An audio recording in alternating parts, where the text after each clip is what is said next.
Ok, nos quedamos en pseudohipoparatiroidismo tipo 1A, que es el primero.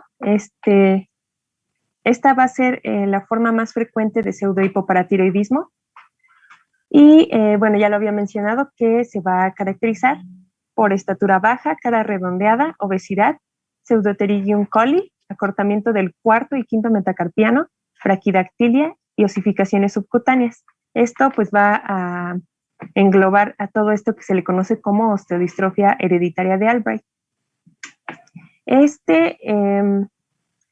Menos comúnmente pueden presentar anormalidades de la función reproductora, oligomenorrea en mujeres e incluso esterilidad en varones debido pues, a un hipogonadismo primario. Los pacientes van a presentarse con calcio bajo, con fósforo alto, bueno, ya habíamos visto esta hipocalcemia, esta hiperfosfatemia, y niveles de PTH altos, pero aquí algo importante es que van a haber menores cantidades de proteína GS alfa.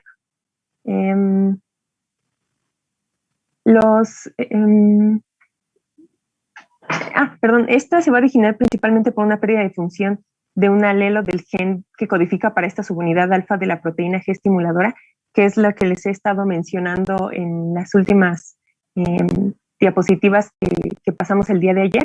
¿Me puedes cambiar, por favor, Erika? Entonces, pues aquí tenemos otra mnemotecnia para entender mejor la osteodistrofia de Albright. El primero es la A de acortamiento de cuarto y quinto metacarpiano. L es de, bueno, niveles bajos de AMPC cíclico. B es de baja talla o de talla baja, pues. R es de redonda cara.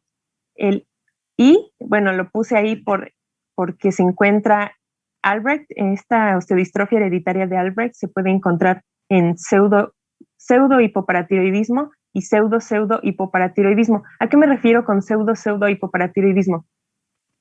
Si despierta este interés de que ciertos individuos en familias con pseudohipoparatiroidismo heredan el fenotipo de Albright, de la osteodistrofia hereditaria de Albright, pero no encuentran trastornos del metabolismo del calcio o no hay evidencia de resistencia a la hormona PTH, y este estado pues imita al pseudohipoparatiroidismo y se le conoce como pseudo hipoparatiroidismo.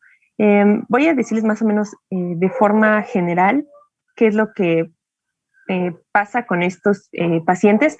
Ya les había comentado en un inicio que el hipoparatiroidismo, que fue el primer tema que dio Pam, ahí lo que vamos a encontrar de diferencia con el pseudo hipoparatiroidismo es que en el hipoparatiroidismo tenemos todo, tenemos hipocalcemia, tenemos hiperfosfatemia, pero ahí los niveles, en hipoparatiroidismo, los niveles de paratormona están bajos. En el caso del pseudo hipoparatiroidismo, igual tenemos hipocalcemia, hiperfosfatemia, pero aquí la diferencia es que vamos a tener los niveles de paratormona elevados. Y la diferencia con el pseudo hipoparatiroidismo es prácticamente tiene igual. Aquí no va a haber alteración con el calcio, entonces no va a haber esta hipocalcemia, está prácticamente en los niveles normales. Y aquí no va a haber resistencia a la hormona. Entonces, esa es la única diferencia entre estos tres. Y otra cosa importante en este pseudo hipoparatiroidismo es que el pseudo hipoparatiroidismo, bueno, ahorita lo voy a comentar un poquito más en genética. Tenemos entonces esa I que solo se va a encontrar la osteodistrofia hereditaria de Albright en pseudo hipoparatiroidismo 1A, porque en el 1B no, y en pseudo hipoparatiroidismo. G la tenemos de gorditos por obesidad, H de hipocalcemia con PTH alta y pseudopterygium coli. ¿Le pueden cambiar, por favor? Entonces, hablando un poquito más sobre el pseudo hipoparatiroidismo tipo 1A, voy a hablar un poquito de genética, pero no me voy a basar tanto en esto porque pues sí es un tema, de hecho es un tema que viene mucho sobre genética, pero pues vamos a hablar aquí de lo más general.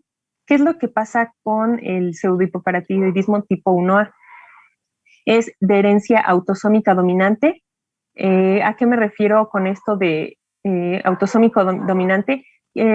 Prácticamente cuando uno de los padres, el papá o la mamá, tiene una enfermedad autosómica dominante, hay un chance de un 50% en cada embarazo de tener un hijo o hija con la enfermedad. Entonces, ¿qué otra cosa importante hay aquí? Los individuos que han adquirido el rasgo a partir de su padre se van a presentar, esta mutación a través del padre, se van a presentar con un pseudo hipoparatiroidismo. Es lo que les mencionaba que me faltaba decir del pseudo hipoparatiroidismo, que lo diferencia del pseudo hipoparatiroidismo. Si se hereda esta mutación del padre, va a dar pseudo hipoparatiroidismo y no van a mostrar pues la resistencia a la hormona. Cuando el alelo mutante deriva de la madre, hay pseudo hipoparatiroidismo con resistencia a la hormona. Este patrón de herencia se debe a una impronta genómica del gen GNAS1. Generalmente la mayoría de genes, recordemos que funcionan a través de la expresión de sus dos alelos, tanto el materno como el paterno. Sin embargo, algunos genes pues tienen uno de estos dos alelos inactivado, o también se le conoce como improntado, si lo quieren ver de esta forma, o con este fenómeno que se le conoce como imprinting. O sea, el individuo hereda los dos alelos, pero uno de ellos no se expresa o va a estar inactivo. Entonces, si se trata del alelo heredado de la madre, vamos a hablar que este gen sufre imprinting materno, y si hablamos del paterno, pues va a decir que es un imprinting paterno. Entonces, en la corteza renal, que recordemos que uno de los órganos blancos de la paratormona, uno es el hueso, otro es el riñón y otro de forma indirecta es el intestino. Entonces, en esta corteza renal, el alelo materno se va a expresar de manera preferente. Entonces, el alelo paterno por lo general es silenciado. Así, si el alelo GNAS1 mutante se va a derivar de la madre, pues esta descendencia resultante pues va a tener paratormona, pero ante pseudo hipoparatiroidismo. Y si el alelo GNAS mutante se deriva del padre y por ende pues está silenciado, la descendencia resultante va a tener pseudo hipoparatiroidismo. Por ende, pues la impronta específica del tejido de este gen GNAS pues va a determinar la expresión de la resistencia a la hormona en los riñones y en la tiroides. ¿Le puedes cambiar, por favor? También tenemos ahora el pseudo hipoparatiroidismo tipo 1B. En realidad, el más importante de todos es el 1A por la osteodistrofia hereditaria de Albright. En el pseudo hipoparatiroidismo tipo 1B, las manifestaciones bioquímicas pueden ser similares a las del tipo 1A, pero en este caso, pues no vamos a encontrar las características somáticas asociadas a la osteodistrofia, y aquí hay resistencia a la paratormona. Y pues las cifras de proteína GS alfa en estas membranas de los eritrocitos o en los fibroblastos pueden ser normales. Entonces, el trastorno también está enlazado también al locus GNAS, pero aún no se comprende las mutaciones de la región codificadora de este. En lugar de esto, pues hay defectos epigenéticos en GNAS que hacen que la región metilada o silenciada, inactivada, si lo quieren ver de esa forma, de manera diferencial en el exón AB, pierda pues su impronta. Aquí se puede presentar, otra diferencia es que se puede presentar hiperparatiroidismo secundario. Y vamos a observar lo mismo: hipocalcemia, hiperfosfatemia, niveles de PTH altos. Y aquí, a diferencia del tipo 1A, es que los niveles están normales de la proteína GS alfa.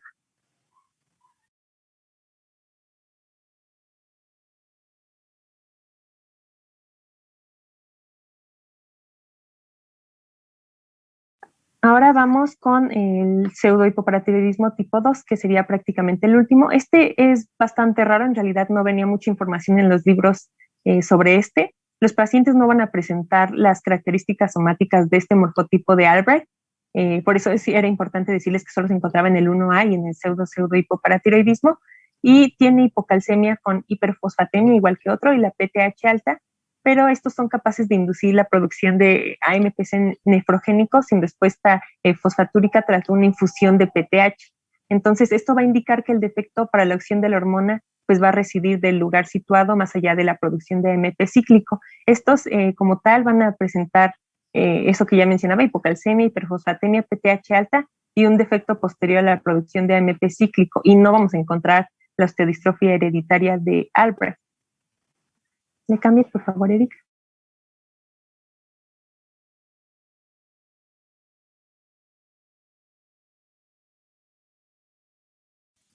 Pues bueno, prácticamente aquí pues ya tenemos una tabla comparatoria de todos los que les mencionaba, el hipoparatiroidismo, el tipo 1A, el 1B, el 2 y el pseudo hipoparatiroidismo. Y pues prácticamente este es para que quede un poco más claro, porque la verdad es que a lo mejor puede hacerles un poquito bolas, pero aquí tenemos pues los niveles de hipocalcemia, de PTH, la respuesta al MP cíclico, el déficit de la subunidad G, si existe o no osteodistrofia hereditaria de Albrecht, que prácticamente creo que ya quedó muy claro que solo está en el tipo 1A y en pseudo hipoparatiroidismo, y si hay resistencia a hormonas y a cuántas, porque recordemos que el único que es eh, resistente a varias hormonas es el tipo 1A.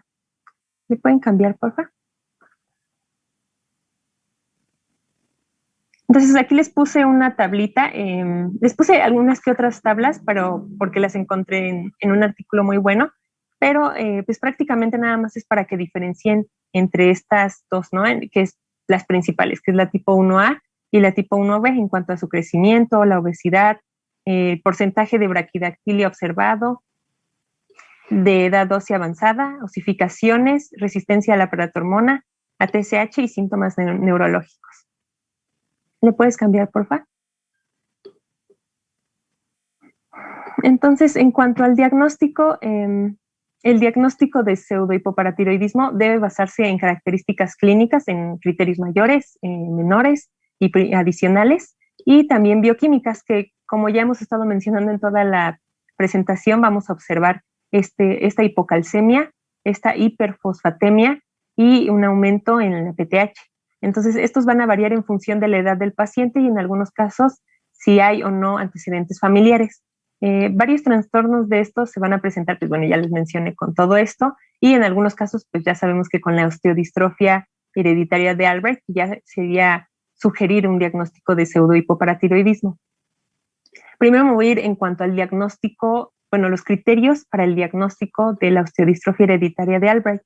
Este debe basarse en la presencia de algunas de las siguientes características clínicas. Tenemos unos criterios mayores, principal y adicionales. En cuanto al criterio mayor, tenemos la braquidactilia y encontré que decían que era de tipo E. ¿Por qué? Porque había una fusión prematura de las epífisis. En el criterio principal vamos a tener baja estatura en edad adulta en relación con la altura del padre no afectado. En criterios adicionales tenemos esta complexión robusta, la cara redonda en comparación con lo de los hermanos y grado de obesidad, osificaciones ectópicas que a menudo suelen ser subcutáneas. De hecho, llegué a ver que decían que algunas veces se llegaban hasta apreciar. ¿Puedes cambiarle, porfa?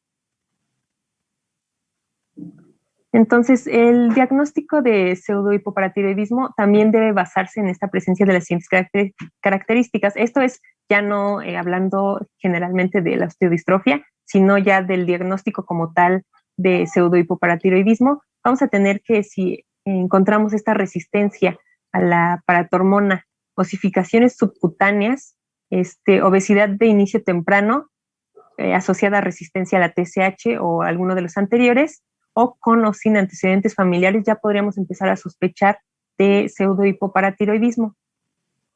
¿Le puedes cambiar, por favor? Entonces, también tenemos otras pruebas complementarias, hablando un poquito más de lo que ya les mencionaba. Una de ellas es una prueba que se le conoce como prueba desencadenante de paratormona o de Ellsworth-Howard. En esta prácticamente se va a administrar por vía intravenosa lenta la paratormona humana sintética. Aquí se dice que son 3 unidades sobre kilogramo de peso corporal y en el transcurso de 10 minutos pues vamos a recolectar después la orina durante la hora que pues precede a esta administración lenta de paratormona. Entonces, también se le va a medir durante media hora, bueno, los 30 y 60 minutos, y después a la hora y a las 2 horas, y por la administración, y se va a analizar este AMP cíclico y creatinina. En circunstancias normales se podría decir que hay pues un aumento de AMP cíclico urinario de más de 300 milimoles de litro por el filtrado glomerular. Después también vamos a tener pues exámenes de sangre, pues los básicos para medir el calcio total, el fosfato y el pH en sangre. También vamos a tener pues las radiografías para pues observar si existe esta braquidactilia o incluso las calcificaciones, pruebas genéticas, que sería el análisis de secuencia de ADN y pues la metilación del lugar específico, ¿no? De este locus del GNAS, o también una tomografía computarizada de cráneo para en caso de que se observen calcificaciones. ¿Le puedes cambiar, por favor? Ahí tengo una tablita con los síntomas y los diagnósticos diferenciales y los signos o comentarios asociados. En realidad, pues bueno, no es mi intención hablarles de todos, pero pues tenemos pues a la hipocalcemia con el PTH elevado, braquidactilia, las osificaciones y en dónde se pueden encontrar estas y con qué podríamos hacer diagnóstico diferencial. ¿Me puedes cambiar? Y hablando un poquito sobre el tratamiento, este se va a hacer durante toda la vida y es, bueno, a largo plazo y vamos a estarnos centrando principalmente en esta hipocalcemia. Entonces, en realidad es similar al tratamiento del del hipoparatiroidismo, pero pues generalmente suele ser un poco más agresivo. Entonces, se utilizan metabolitos activos de la vitamina D como el calcitriol o análogos, ¿no? Que sería el alfa-calcitriol por vía oral y suplementos de calcio oral en caso de que sea necesario. Se va a continuar dando este calcio y la vitamina D por vía oral hasta que se corrija este valor de la hipocalcemia. Y pues esta variabilidad de respuesta pues nos va a obligar a definir e implantar el régimen óptimo para cada paciente. Recordemos que siempre pues, hay que individualizar, ¿no? Cualquier otra cuestión que tenga este paciente, pues con base en la conservación de esta calcemia, que es lo más importante, y conservar el nivel de la paratormona. Se deben hacer después de esto exámenes de calcio en sangre y en la orina pues de forma regular para ir monitorizando estos niveles de hormona paratiroidea y tiroidea. ¿Le puedes cambiar, por favor? Y pues bueno, yo creo que con esto ya terminamos el tema. No sé si quiera agregar algo la doctora. No, yo creo que, mira, son patologías, esto que dijiste ahorita es una patología extremadamente rara. Prefiero que conozcan bien lo de hipopara, de lo que ya hablaron sus compañeros, hipocalcemia. Y se encuentra conectada López Rosas Norma. López Rosas. Bueno, ok, continúen. Es hiperpara lo que sigue, ¿verdad? Sí, doctora. Bien, conéctense, por favor.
Bueno, buenos días compañeros y doctora. Nosotros somos el equipo 4 y vamos a continuar con el tema de hiperparatiroidismo, osteoporosis y Cushing.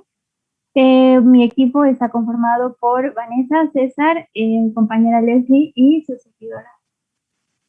Bueno, vamos a comenzar con la primera parte, que es hiperparatiroidismo, y vamos a recordar un poco de lo que veíamos en la clase de ayer sobre la hormona paratiroidea, que pues esta se va a secretar a partir de estas 4 glándulas que están ubicadas junto a la glándula tiroides.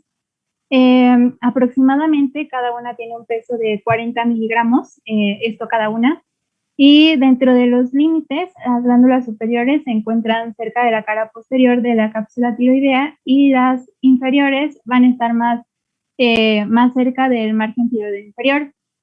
En cuanto a su origen embriológico, van a derivar de la tercera y la cuarta bolsa braquiales, y dentro de pues sus efectos dentro de sus efectos biológicos, su principal función va a ser pues regular esta concentración de calcio mediante pues sus tres órganos blancos principales, que va a ser el hueso, la mucosa intestinal y pues también los riñones.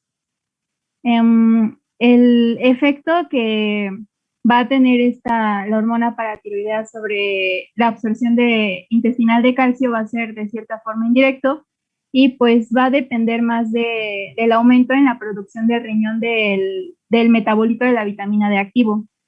También esta hormona va a actuar para aumentar el flujo de calcio hacia el líquido extracelular, y pues de esta forma va a contrarrestar los efectos de una hipocalcemia. En cuanto a la hipercalcemia, vamos a tener que va a estar dada por tres principales mecanismos. El primero de ellos es la resorción ósea aumentada. El segundo va a ser el incremento de la absorción gastrointestinal de calcio, y el tercero va a ser por esta disminución de la excreción renal de calcio. Aunque cualquiera de estos mecanismos se puede presentar en el paciente, pues el que predomina más es este aumento de la resorción ósea. Y como vemos, pues la principal defensa que va a tener nuestro cuerpo contra la hipercalcemia va a ser suprimir esta secreción de la hormona. Entonces, al suprimir esta hormona va a disminuir la resorción ósea, también la producción renal de calcitriol, y pues por ende también va a disminuir la absorción intestinal de calcio, y esto va a hacer que aumenten las pérdidas urinarias del calcio. Nuestros riñones van a representar un papel muy importante en esta respuesta a la hipercalcemia para la eliminación de calcio, pero a la larga la hipercalcemia va a alterar esta filtración glomerular, por lo que en el riñón va a disminuir su capacidad de la concentración urinaria, y lo que va a predisponer al paciente a una deshidratación. También esta insuficiencia renal pues va a alterar la depuración de calcio, por lo que la otra alternativa que le va a quedar para la eliminación de esta hipercalcemia va a ser el depósito de fosfatos de calcio, y aparte de otras sales en el hueso y los tejidos blandos. Y dentro de la clínica que se puede presentar en la hipercalcemia, pues va a ser la depresión, el estupor, la debilidad, la hipertensión, también cálculos, la tasa de filtración glomerular disminuida, la poliuria, las náuseas y el vómito también. Bueno, ahora sí, comenzando con lo que tenemos que ver del hiperparatiroidismo primario, pues este padecimiento se va a producir porque hay una excreción sumamente excesiva de la hormona paratiroidea, y esto nos va a llevar a una hipercalcemia. Este trastorno relativamente es común, pero generalmente es asintomático. Su incidencia va a ser alrededor de 42 por cada 100,000 habitantes, y va a tener una prevalencia de hasta 4 por cada 1,000 mujeres en una edad de más de 60 años. Y también va a ser de 2 o 3 veces más común en las mujeres que en hombres. Bueno, dentro de las causas que nos pueden llegar a llevar a este hiperparatiroidismo, la primera de ellas es que se origine por un adenoma paratiroideo. Esto es en alrededor del 80% de los pacientes, por lo que es el mecanismo más frecuente. El segundo es por ya sea una hiperplasia de las glándulas paratiroides, y este va a ir del 10 al 15%. Y el más raro es por el carcinoma paratiroideo, que va a ser del 1 al 2% de los casos que se lleguen a presentar. En cuanto a los adenomas paratiroideos, aproximadamente el 25% va a ser de forma esporádica, y van a presentar lesiones en los cromosomas, principalmente en el 11, que en este se va a eliminar el gen supresor tumoral, que es el gen menin. En otro 40% de estos adenomas se va a presentar una pérdida alélica en el cromosoma 1p, Y en el otro 4% va a ser en otro locus, que es muy importante del cromosoma 11, que va a estar involucrado con el gen de la ciclina D1. Esta pues es una proteína que regula el ciclo celular y en circunstancias que son normales, esta ciclina D1 se va a expresar pues, en cifras elevadas durante la fase de G1 de este ciclo celular, por lo que va a permitir la entrada de células hacia la fase, pues sí, hacia la mitosis del ciclo. Entonces, pues un trastorno en esta regulación del ciclo celular nos va a llevar a la proliferación anormal en estas células y finalmente una producción de esta hormona paratiroidea excesiva. En cuanto a la hiperplasia primaria, en la hiperplasia paratiroidea, pues como ya lo comenté, va a ser la segunda más frecuente, del 10 al 15%, y esta va a ser la base patológica de algunas enfermedades hereditarias, como lo es el síndrome de MEN1 y el de MEN2. También el hiperparatiroidismo familiar, que en todos estos casos puede haber, se puede presentar una afección ya sea de una o de las 4 glándulas al momento de la presentación clínica. Y la herencia de todas estas enfermedades va a ser autosómica dominante. También esta hiperplasia tiene pues mecanismos que son similares al de los adenomas. En el caso del MEN1, esto se va a deber por que hay una desactivación de un alelo en el gen menin, que como les comenté va a ser un gen que codifica para un supresor tumoral. Y entonces estas mutaciones somáticas estas mutaciones somáticas adquiridas en el resto del gen menin, pues nos van a dar una pérdida de la función del otro alelo. En el caso del segundo, del MEN2A, esta hiperplasia va a ser consecuencia, pero de mutaciones que sean en el gen RET, en las 4 glándulas. Y el hiperparatiroidismo familiar puede ser una variante alélica del síndrome de MEN1, que pues como les comento va a ser alguna alteración en este gen menin. Y en cuanto al carcinoma paratiroideo, igual van a ocurrir la mayoría de manera esporádica y se va a deber a mutaciones en la región que codifica del gen HRPT2. Bueno, en cuanto a las manifestaciones clínicas, la presentación de este hiperparatiroidismo primario, pues se menciona en la literatura que ha cambiado mucho, que anteriormente pues era una presentación más que nada sintomática, pero hoy en día el 85% de los pacientes que llegan a presentar este hiperparatiroidismo primario van a ser asintomáticos o van a tener pues una presentación clínica muy leve, pero que la mayoría pues van a ser asintomáticos. Dentro de, me encontré esta imagencita en el libro que viene como palabras clave para que nos acordemos de cálculos, que se pueden presentar cálculos renales, nefrocalcinosis, poliuria, polidipsia y uremia.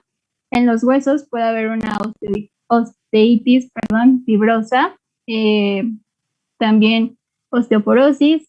En síntomas que son menos específicos puede presentarse estreñimiento, indigestión, también náuseas, vómito, y está asociada a úlcera péptica.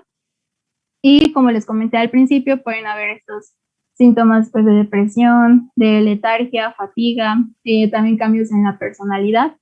Se puede presentar confusión y en formas más graves pues el estupor y la coma, el coma. Y en cuanto a la enfermedad ósea hiperparatiroidea, pues está esta osteoitis fibrosa quística, que pues antes era como que la presentación clásica del hiperparatiroidismo, pero ahora ocurre en menos del 10% de los pacientes, no es tan común que se presente. Esta puede puede destacar con dolor óseo y pues a veces fracturas que son patológicas. En el caso, en los datos de laboratorio, pues es común el aumento de la concentración de la fosfatasa alcalina, lo que va a reflejar este recambio óseo elevado.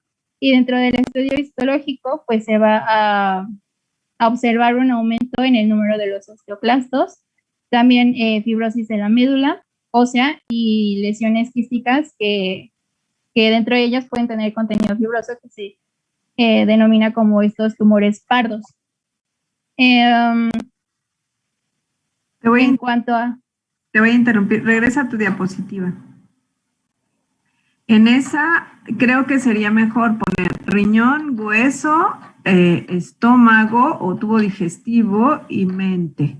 Porque si te fijas son como diferentes datos clínicos para que no se vayan a enredar.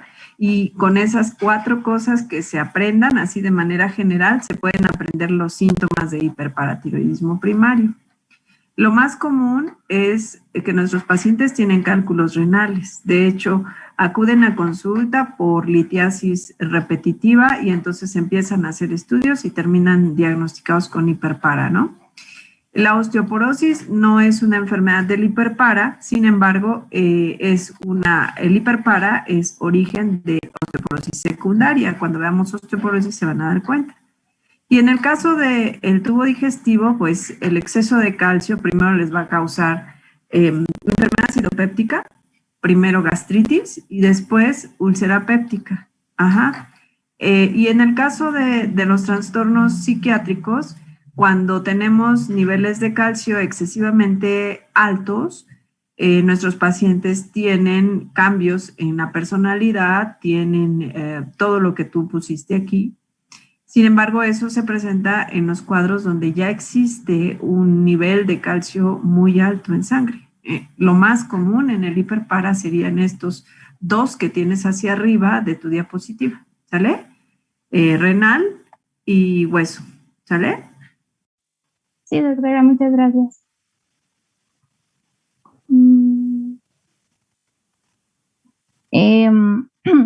En cuanto al dato radiográfico, en esta que les menciono, que es la osteitis fibrosa quística, se ve una resorción subperióstica del hueso cortical, como lo vemos en la radiografía de las falanges, y un proceso similar ocurre en el cráneo que va a denominar este aspecto que le dicen de aspecto en sal y pimienta. También otra manifestación que se puede presentar es que haya una pérdida de la lámina dura de los dientes en la placa dental, pero este dato es un tanto inespecífico porque también se puede presentar en otras enfermedades. Y otra, como consecuencia, en cuanto al sistema esquelético es la osteoporosis, pero igual esa ahorita la vamos a ver más a detalle. En cuanto a la enfermedad renal, había encontrado que los cálculos iban a ocurrir del 10 al 20% de los pacientes y que generalmente estos iban a estar compuestos de oxalato de calcio. También rara vez ocurre una nefrocalcinosis y sí se observa más frecuentemente una disminución en la función renal. Como les comentaba, esta hipercalcemia crónica pues puede alterar la capacidad de concentración urinaria del riñón, lo que nos puede dar lugar a una polidipsia y a una poliuria. Y ya como lo habíamos visto en la imagen, habían estas características inespecíficas que ya comentó la doctora.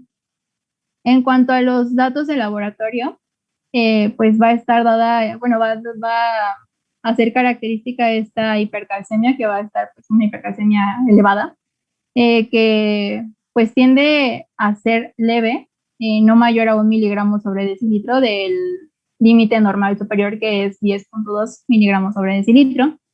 También puede haber una concentración sérica de fósforo, ya sea normal o baja, de menor a 3.5 o baja menor a 2.5.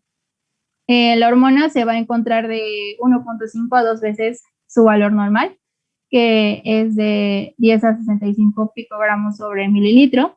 Y también Una forma inusual de presentación clínica es esta forma aguda, donde hay una, bueno, se conoce como crisis paratiroidea, que aquí ya se va a presentar una hipercalcemia severa, muy severa, mayor a 15 miligramos sobre decilitro.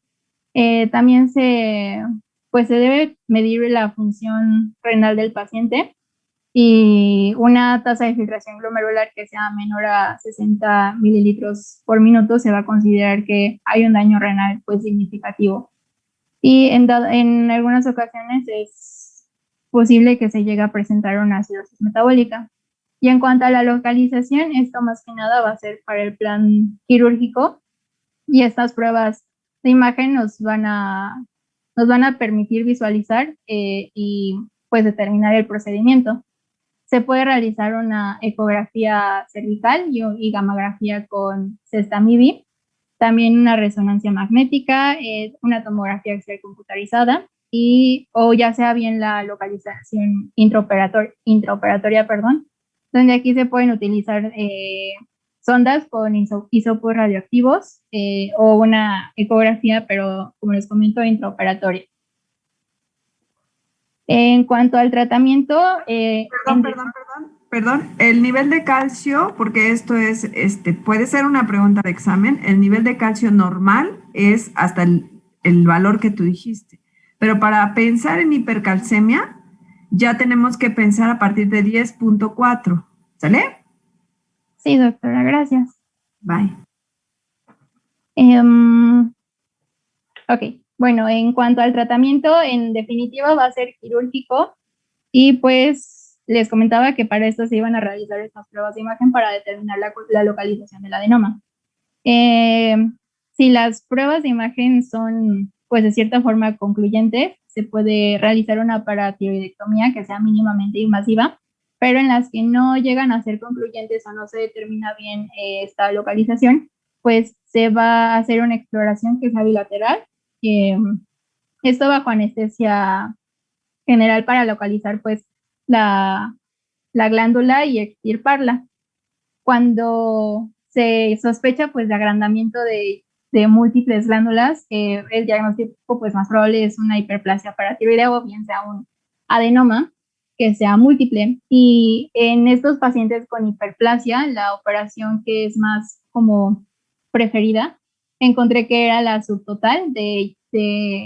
Subtotal es, o sea, no toda, van a ser de 3 y un pedacito de la otra glándula, y se va a dejar un remanente que sea suficiente para que se pueda prevenir posteriormente una hipocalcemia, o bien sea total, con un trasplante de una pequeña porción de la glándula al músculo del antebrazo o al esternocleidomastoideo, y esto con el fin de que se permita una extirpación más fácil en dado caso de que esta hipercalcemia sea recurrente. Perdón que te interrumpa, cuando tenemos el reporte del Sestamibi, el gamagrama del que hablas nos ayuda a identificar cuál de las paratiroides está trabajando más, ¿no? Y el reporte final lo vamos a tener cuando ya tengamos el reporte de patología, pero si tenemos a una glándula que capta más que las otras 3 restantes y que ella solamente es la que está quedándose con todo el Sestamibi, el cirujano se dirige a esa paratiroides, ¿no? Pero cuando tiene captando a todas las paratiroides excesivamente, lo que hace es retirar 3 paratiroides y media, ¿no? El trasplante de paratiroides generalmente para un hiperparatiroidismo primario no se hace. Lo hacen en otro tipo de situaciones, como por ejemplo el cáncer de tiroides, donde tienen que hacer una disección completa de la tiroides y muchas de esas veces se llevan a las paratiroides. Tratan de recuperar alguna de ellas trasplantándola con la intención de que el paciente no haga hipocalcemia, ¿no? Que se quede normocalcémico. Eso sería en relación al trasplante, pero en el caso del hiperpara, si el gamagrama nos muestra una sola glándula que se queda con todo el trazador, pues seguramente ese es el problema y el cirujano se dirige a esa y retira esa nada más. Y en el caso de una captación generalizada de las 4 paratiroides, estaríamos ante un caso de hiperplasia paratiroidea. Entonces ahí retira todas y retira 3 y la mitad de una, ¿no? Entonces sería 3,5, ¿sale? Sí, doctora, gracias. Bueno, pueden haber también ciertas complicaciones con la cirugía. Una de ellas es el daño al nervio laríngeo recurrente. También un hiperparatiroidismo persistente, que esto pues ya va a depender del plan quirúrgico y de la experiencia que tenga el cirujano. Y bueno, vi que había una que era, bueno, que se llama, bueno, más bien una hipocalcemia, que se denomina como el hueso hambriento, que en los hiperparatiroidismos que tienen una larga evolución con esta marcada, pues sí, desmineralización ósea, el hueso se va a mineralizar de manera rápida después de la cirugía, entonces va como a consumir casi todo el calcio que hay en la sangre. Entonces, pues esta hipocalcemia va a tener un valor máximo, bueno, cerca del día 7 y suele durar aproximadamente 2 semanas. Y esto se puede prevenir con la administración antes de la cirugía de vitamina D. Y aquí les puse un cuadrito para las indicaciones de cirugía en pacientes que están asintomáticos. Como lo vemos, pues es una edad menor de 50 años, un calcio plasmático mayor o igual a 11,5 miligramos sobre decilitro, que el paciente presente pues estas complicaciones renales y estas complicaciones óseas. Perdón, el síndrome del hueso hambriento es un síndrome que ocurre en el posquirúrgico inmediato y existe de un paciente que ya tenías con 11, con 12, con 13 de calcio o valores más altos, un estado en el que por necesidad del hueso de reponer todo ese calcio perdido, todo el calcio que se le va administrando por vía intravenosa lo va tomando muy rápido y en lugar de que nos empiece a normalizar el calcio, nos empieza a hacer hipocalcemia. El tratamiento del síndrome de hueso hambriento no es con vitamina D, es con calcio y hacemos reposición en agudo por vía parenteral con infusión de calcio precisamente para evitar que nuestro paciente entre ahora en hipocalcemia y por hipocalcemia se nos muera, ¿no? Acuérdense que la hipocalcemia nos puede provocar paro cardíaco, ¿sí? Entonces, ese es el síndrome de hueso hambriento y el tratamiento es con calcio. La vitamina D nos va a ayudar, sí, a prevenir muchas situaciones, pero de manera preventiva para un estado de hueso hambriento de un paciente en las primeras horas, las primeras 12, 24 horas después de la cirugía no nos ayuda. ¿Sale? Sí, doctora, gracias, lo corrijo entonces. En cuanto al tratamiento médico, pues va a ser recomendado para pacientes que sean asintomáticos y que no sean candidatos para el tratamiento quirúrgico, como se los pasé en el cuadrito pasado, o que no acepten pues la cirugía o tengan alguna comorbilidad que contraindique pues el procedimiento quirúrgico. Dentro de este tratamiento médico pues están estas medidas generales, que el paciente tenga una hidratación adecuada y que evite el consumo de diuréticos y también el exceso de calcio en la dieta. También están indicados los bifosfonatos, como el alendronato, que pues como les comento, esto va a ser en pacientes que rechazan la cirugía, que tengan contraindicación, y también indicado en pacientes con osteoporosis. Y los calcimiméticos, como el sinacalcet, que va a incrementar la afinidad del calcio que esté circulante por su receptor y pues va a producir un descenso significativo en los niveles de calcio y pues de la hormona.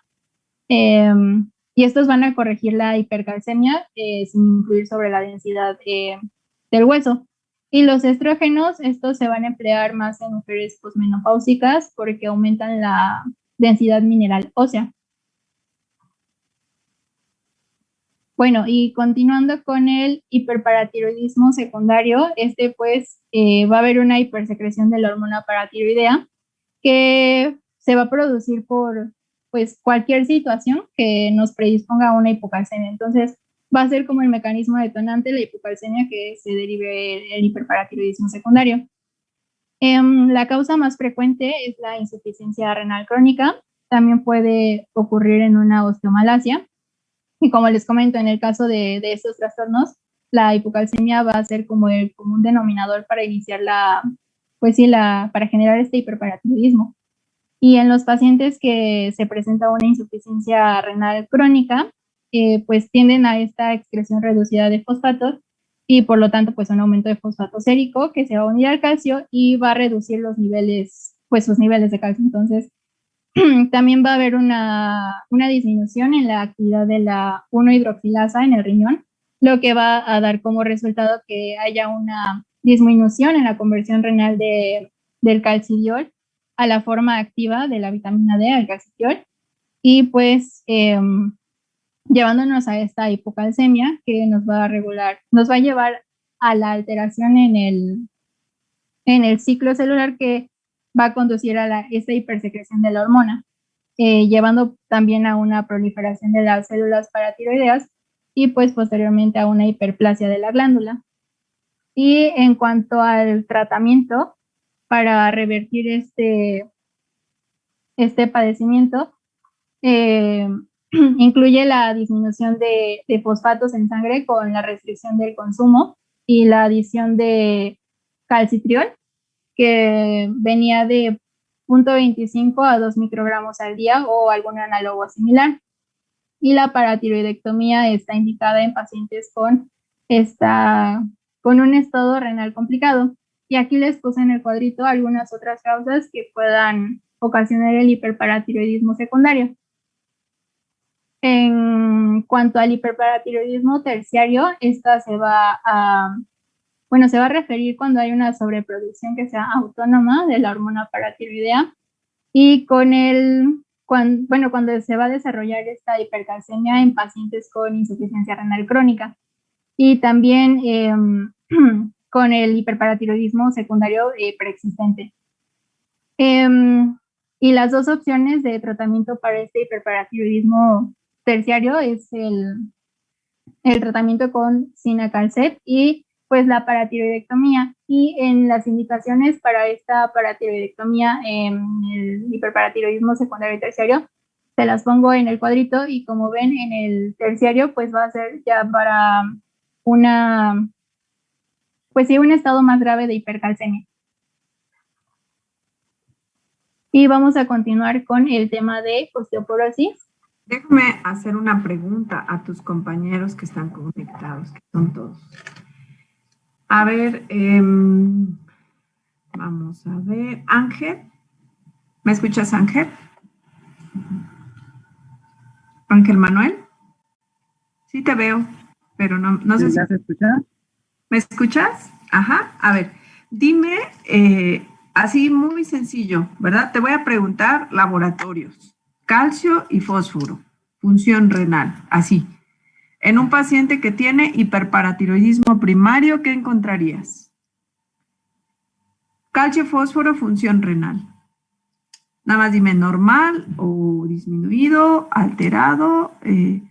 Eso es lo único que necesito que me digas. Muy sencillo. Primario. He entendido que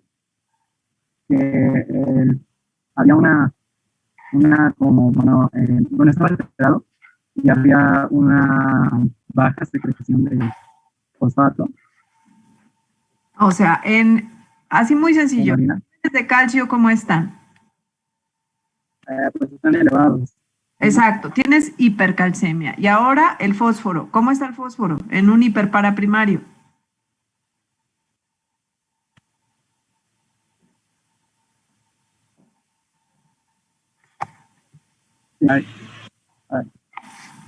Necesito que... ya, el fósforo está bajo, ¿no? Exacto. ¿Y la función renal?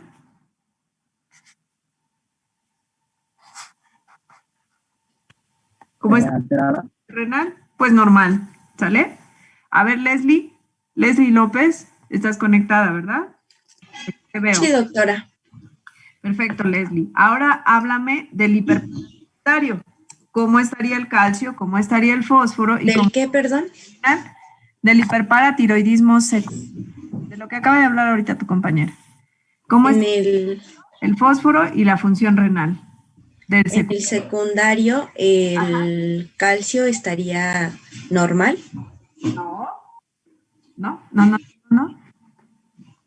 No, disminuido. Exacto. Tienes hipocalcemia. Ajá. Sí. Y el fósforo estaría aumentado. Exacto. ¿Y el filtrado glomerular o la función renal?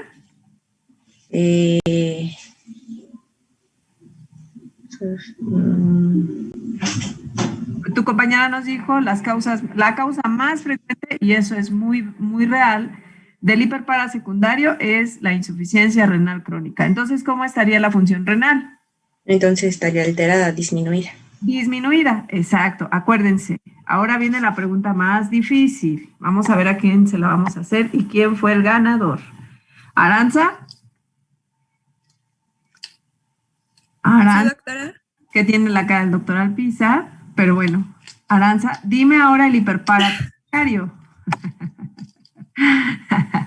Dime. ¿El primario o el secundario? No, terciario. Hiperpara terciario y que no te sople. Ah, ok.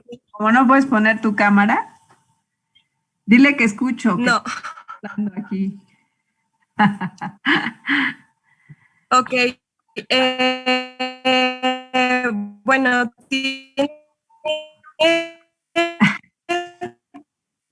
creo que no te vamos a poder. Van a ser más características estructurales, ¿no, doctora? No, entonces, no. Tenemos a un paciente con hiperpara terciario. A ver, Alejandro, José Alejandro, a ver si te escucho mejor porque. En los estudios de laboratorio. Claro. No me escucho. Sí, doctora, perdón. Te escuché con mucho eco. A ver, Alejandro, ¿estás atento a la clase? ¿Qué hay en el terciario? Vamos al terciario. ¿Qué hay? Hay ¿Cómo está el calcio? ¿Un aumento del calcio o un aumento del calcio? Exacto, hay una hipercalcemia, ¿qué más? O un calcio anormalmente, más bien dicho, con una regulación anormal en un paciente con falla renal. Entonces tendrías función renal. ¿Disminuida? Bueno, Exacto. Tienes hipercalcemia. ¿Y qué más? Y una disminución de fósforo.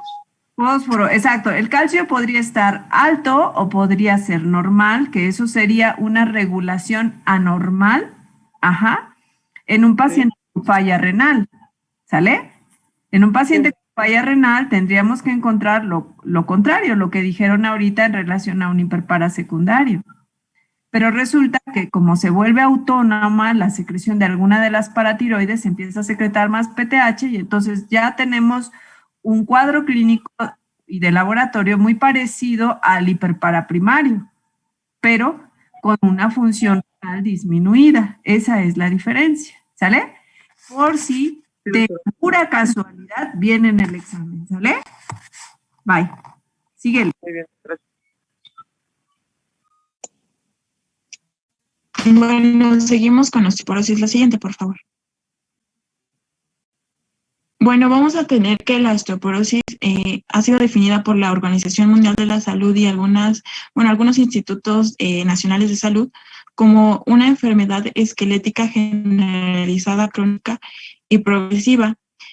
También se puede definir como la reducción de la resistencia ósea, que esto pues nos va a llevar a un incremento de las fracturas.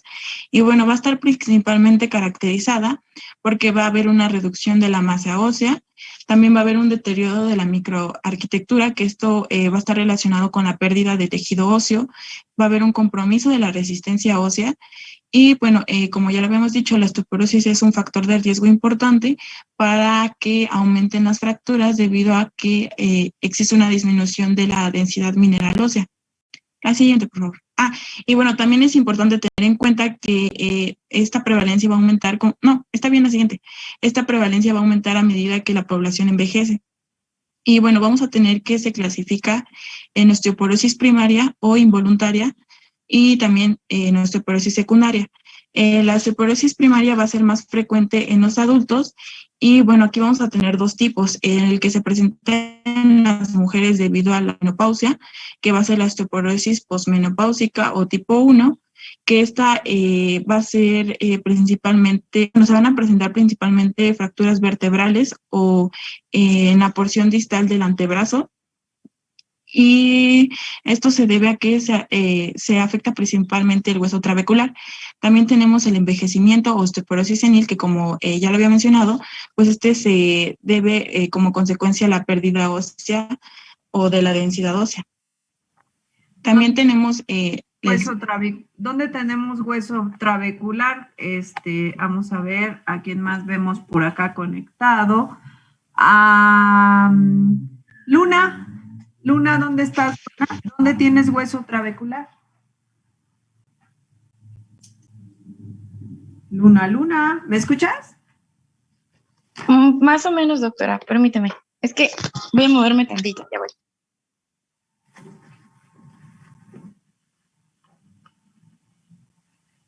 ¿En qué parte del cuerpo tienes hueso trabecular, Luna? Bueno, si Luna no puede contestar, vamos a preguntarle a otra persona. Vamos a ver, Valeria Celsi. Sí, doctora. Pues tenemos... sí, en las epífisis de los huesos largos. En las epífisis de los huesos largos. Sí ubican cuál es el hueso trabecular. Es diferente que el hueso cortical. ¿Dónde tenemos hueso trabecular? Forma trabéculas, por eso se llama así, o sea, forma como entrecruzamiento de fibras. ¿Dónde se les ocurre? Porque por ahí su compañera, cuando nos hable de diagnóstico, nos va a hablar de unas zonas en especial que son importantes de evaluar y por eso se evalúan, no se hace densitometría completa. Es por algo. ¿Alguien más, dijo yo? ¿Alguien quiere decir quién? ¿Dónde tenemos hueso trabecular? ¿Pamela? A ver, las gemelas. Pamela. Bueno, según yo tenía también entendido que si eran los huesos largos, por lo del, que están el hueso trabecular o esponjoso en medio y está rodeado del hueso compacto. Pero, ¿de dónde te fracturas más fácilmente? Doctora, ¿puedo hablar? Sí, claro. No sé quién quiere hablar, pero sí puedes hablar. Sí, pero hay un... Soy Aranza, doctora. ¡Aranza! Aranza, ¿sí me escuchan ya bien? No, es que se te corta un poquito, pero pues yo no sé si soy yo. Yo quité mi cámara porque precisamente la conexión es inestable. Entonces, pero pues tampoco sé si me escuchan bien. Sí, doctora, yo sí escucho bien. Bueno, como comentó, creo que Pamela, el hueso trabecular está en los huesos largos. Podría ser también, bueno, más común en las extremidades. Ahí es donde encontramos este tipo de huesos. Te escucho muy mal. ¿Tipo de hueso cortical? Te escucho muy mal, Aranza. Ok, bueno, que hable alguien más mejor. Tú no vas a hablar, Aranza. Ajá. Bueno, sigamos a ver si más adelante su compañera, pero sí necesito que pongan muchísima atención por qué nos fracturamos por osteoporosis en ciertas zonas específicamente, y eso tiene que ver con la estructura de esos huesos o de esas áreas, de los huesos de esas áreas, y por eso son mucho más susceptibles de fracturarse en algunas regiones específicamente del cuerpo, ¿sale? Doctora, ¿no sería, por ejemplo, en cadera? Te estás acercando un poquito, pero para arriba, un poquitito más arribita. ¿Las vértebras? ¿Las vértebras? Exacto. ¿Vértebras? Las vértebras, ¿sí? La estructura del hueso en las vértebras es totalmente trabecular. Cuando vean una foto de osteoporosis, la van a ver, o sea, búsquenla incluso así en internet y pongan osteoporosis. Lo que les va a aparecer es una vértebra con esas trabéculas que se abren totalmente en un hueso que está osteoporótico, y eso hace que sea mucho más frágil de romperse. De por sí es frágil por su estructura, que es diferente a la cabeza. o es diferente a las extremidades inferiores donde podemos golpearnos? ¿Cuántos de ustedes se han caído de la bici?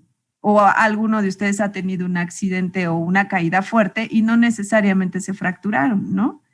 ¿Y cómo es posible que en un paciente que cargue 5 kilos con las bolsas del súper se le pueda fracturar la columna? Ajá. Tiene que ver con eso, con la estructura de esos huesos, específicamente la región de la columna, ¿sale? Ya no vamos a interrumpir la clase y también les voy a decir que voy a interrumpirla, voy a terminar la clase, no sé a qué hora son. ¿Son las 12? 12:05. Bueno, en 10 minutos cortamos la clase porque tengo que estar en una actividad donde ya no me puedo mantener en línea, ¿sí? Entonces, en 15 minutos terminamos esta sesión. Aranza, por favor. Sí, doctora. Por favor. Gracias. Ok, y bueno, también tenemos a la osteoporosis secundaria, que en esta se dice que va a ser aproximadamente del 20 al 30% de los casos que se presentan, y pues esta va a estar asociada o relacionada con diversos padecimientos como algunas enfermedades. ¿Le puedes dar a la siguiente? Como algunas enfermedades gastrointestinales, endocrinas, por el uso de, bueno, aquí podemos ver factores del estilo de vida, en los cuales pues el uso o el abuso del alcohol, el consumo de tabaco, también la insuficiencia de vitamina D, la falta de actividad física, como también ya les mencioné algunas enfermedades genéticas, como la osteogénesis imperfecta, enfermedades endocrinas, como el hiperparatiroidismo, también algunas enfermedades gastrointestinales y también algunos medicamentos, que es importante ya que también, vamos a ver posteriormente que el uso de glucocorticoides pues también nos va a dar a que incremente el riesgo de osteoporosis. La siguiente, por favor. Y bueno, en la fisiopatología de la osteoporosis vamos a tener que va a haber varios factores, pero sin embargo, el desequilibrio entre la resorción ósea, si este excede a la formación, pues va a ser como el factor principal para que se genere osteoporosis, y este pues va a estar dado ya sea por, los factores que van a depender de esta va a ser la edad, el sexo, el estilo de vida como la actividad física que realicemos, el estado nutricional, y también vamos a tener que es importante la masa ósea máxima, ya que este va a ser un factor determinante para el riesgo de osteoporosis, ya que, este va a aumentar gradualmente cuando nosotros somos pequeños o en la infancia, y posteriormente, conforme nosotros vamos creciendo, pues se va a generar una pérdida gradual, y esta se va a ver intensificada igual con la menopausia. También tenemos que va a haber factores genéticos, variación étnica, que en este vamos a encontrar que, por decir, en personas afroamericanas se dice que tienen una densidad mineral ósea mayor que las personas asioamericanas. Y pues esto también va a estar relacionado con algunos factores ambientales que vamos a ver posteriormente. La siguiente. Bueno, en genética, pues vamos a tener que va a haber mutaciones en las vías de regulación o más bien de señalización de osteoprotegerina, en donde vamos a ver que estos pues se van a relacionar con la activación de los osteoblastos y los osteoclastos. En los factores ambientales vamos a tener a la actividad física, que esta va a optimizar la resistencia ósea, y también, a su vez va a aumentar la densidad mineral ósea, y como ya les había mencionado, esto va a ser, se va a presentar más en la infancia. Se dice que en la tercera década de la vida es cuando empieza como un pico de disminución de que se genere la densidad máxima ósea. Y sabemos que en los adultos que tienen menor capacidad para incrementar la masa ósea después de restablecer la actividad física, ya que se dice que en países o en comunidades donde se ha realizado la actividad física hasta la ancianidad, pues hay menores riesgos de que se sufran fracturas. Y esto también, todo esto va relacionado con la pérdida de masa ósea, que se dice que existe una mayor pérdida a los 65 años, y como ya hemos visto, pues esto nos va a generar a que se formen, a que se desarrollen más bien fracturas. La siguiente. Entonces, perdón, Vanessa, ¿por qué sería importante que nuestro estado de masa crítica o de masa terminal, como dijiste, sería bueno cuando llegamos a los 40. Porque ¿A qué edad se gana todo esa masa crítica ósea? pues yo encontré que decía que el pico donde se generaba el máximo de la masa ósea, bueno, la masa ósea máxima era a los 30 años, en la tercera década de la vida. Exacto. Entonces, somos pequeños y tenemos que comer bien, tenemos que dormir bien y tenemos que hacer muchas cosas cuando somos chiquitos, porque vamos en un proceso de ganancia de todo, ¿verdad? Pero uno de los factores importantes en el desarrollo de la masa crítica ósea es nuestra alimentación, el ejercicio, ¿y qué más le agregarías, Vanessa?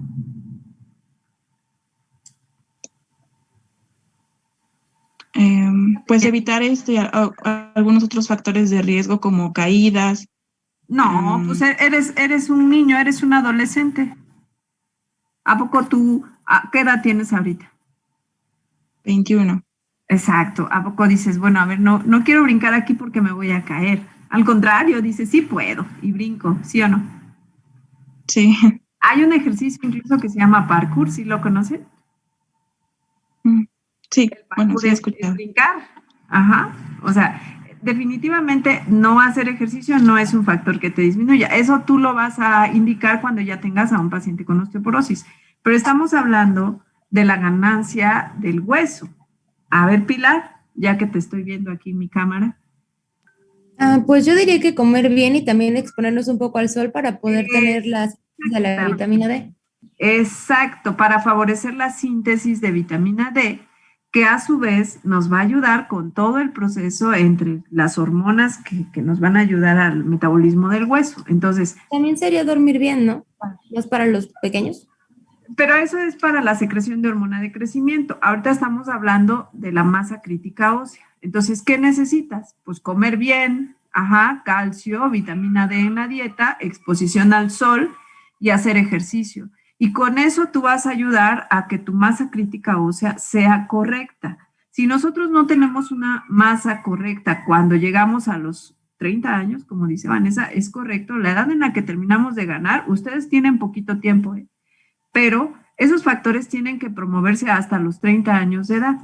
Después de los 30 viene una fase de meseta, ¿verdad, Vanessa? Ya no vamos ganando, ya nos quedamos en una meseta y en las mujeres el inicio de la menopausia y la menopausia es un factor que va a hacer que la desaceleración de esa meseta sea más rápida. Entonces las mujeres podemos tener más tempranamente obviamente una descalcificación asociada a la menopausia que el hombre, porque el hombre va a tener una andropausia en edades más tardías que nosotras.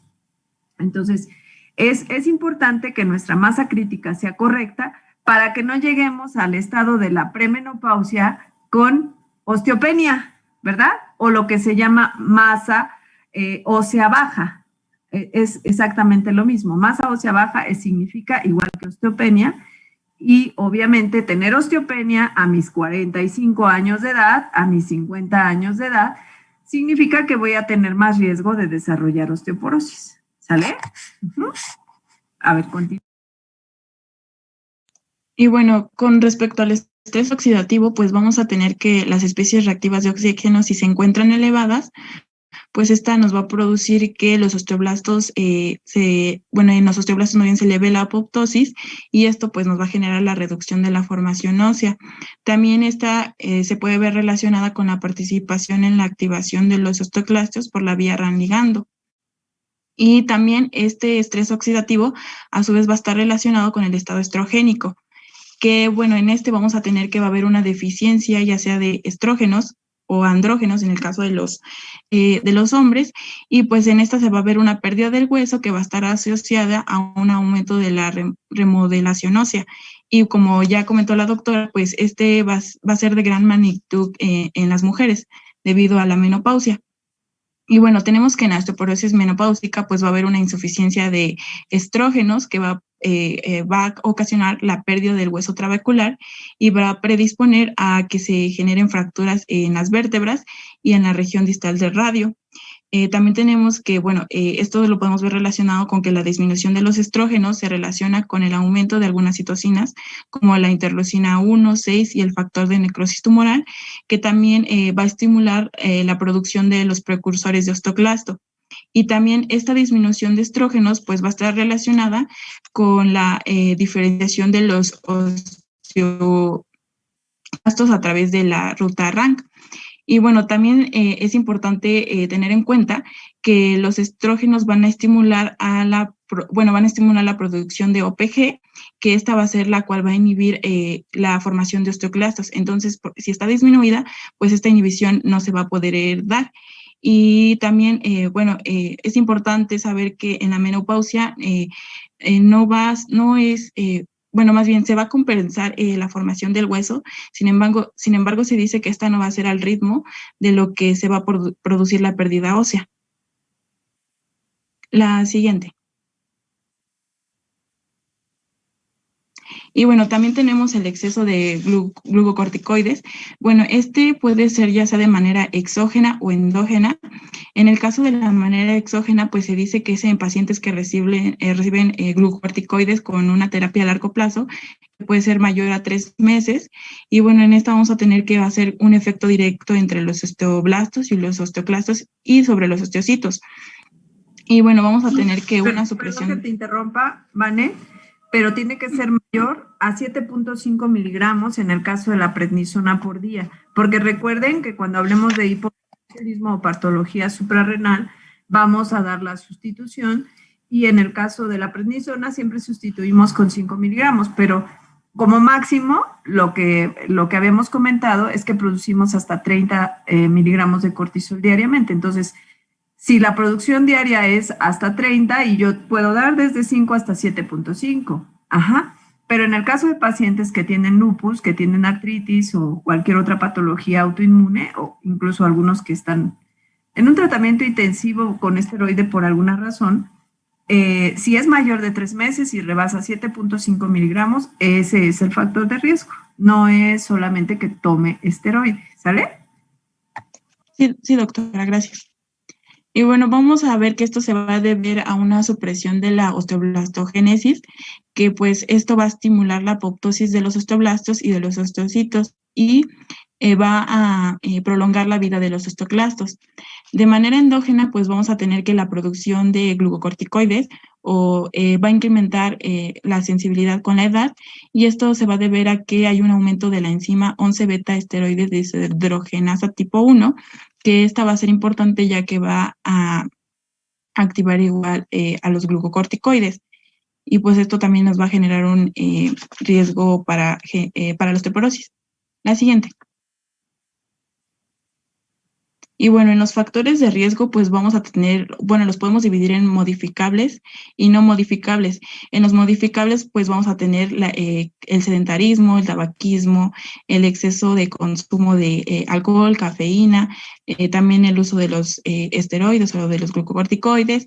Y en los no modificables, pues vamos a tener a la edad avanzada, el grupo ético, el sexo femenino, que ya vimos que pues se relaciona con la menopausia, también la historia familiar, si tenemos un familiar de primer grado con osteoporosis. Y bueno, aquí también les puse un cuadrito donde nos podría decir que, si tenemos la edad, la menopausia y otros factores de riesgo, pues van a ser importantes para que se incremente una pérdida ósea, y si a esto le sumamos también la disminución de la masa ósea, pues nos va a generar mayor riesgo a fracturas, y esto pues se va a deber a la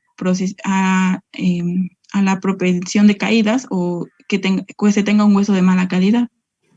La constitución asténica te refieres a peso bajo, ¿verdad? A desnutrición, porque la constitución asténica pues es otra cosa, pero específicamente el factor de riesgo asociado a osteoporosis es el peso, es tener peso bajo, desnutrición, ¿sale? Vamos a terminar ahí la sesión, chicos. Creo que vamos bien.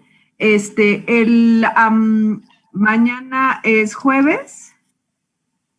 Estaríamos el viernes haciendo nuestro examen de tiroides y paratiroides. ¿Les parece bien?